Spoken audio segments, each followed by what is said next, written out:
来看遮侪捌伫学校受到霸凌的老师哦，因早起开记者会，因讲因惊管管上课，拢唔敢去申诉。嘛有人哦申诉了后又搁撤案，伊呼吁讲学校在处理霸凌的案件，嘛应该爱适用职安法。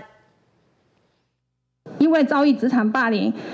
让我差一点走上绝路。互校长霸凌险要行绝路，想要甲教育局申诉，所寻到进前同事的案例，去互官员互相暗号扫掉，敢若啥物代志拢无发生共款，所以选择吞忍。另外一位老师嘛共款受到工会中的霸凌，甲教育局申诉，所以互人撤案。当时的副局长竟然泄露我是陈情人的身份，让我在校内更遭受到更严重的孤立。除了这个报告是非常荒腔走板，然后双方的陈述都没有任何的其他人证去做勾稽比对。目前教师的工会中霸凌防治是各县市家己定的，不过教师团体和工会认为，这个保障根本就无完整，若是要处理，就应该爱适用职安法。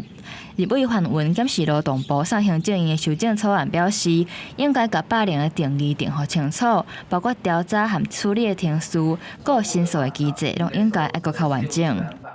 但是还有一个区块就是不法的侵害，所以不法侵害是指的是执行职务因他人的行为受到身体或精神的侵害这部分，我们期待委员能够加以琢磨跟定义跟进一步厘清。在教育现场吃案压案，球员兼裁判搓汤圆是日常，像左边的台南市、新北市都是重灾区，所以呼吁代理教师们可以选择的话，都不要去新北市或台南市。立委范文提出修法的版本，教师团体和工会拢真肯定，嘛强调法律就要完整，才会当提供劳工上基础的保护，唔通等到代志发生啊，就干那剩拍官司这条路会当行。公视新闻综合报道。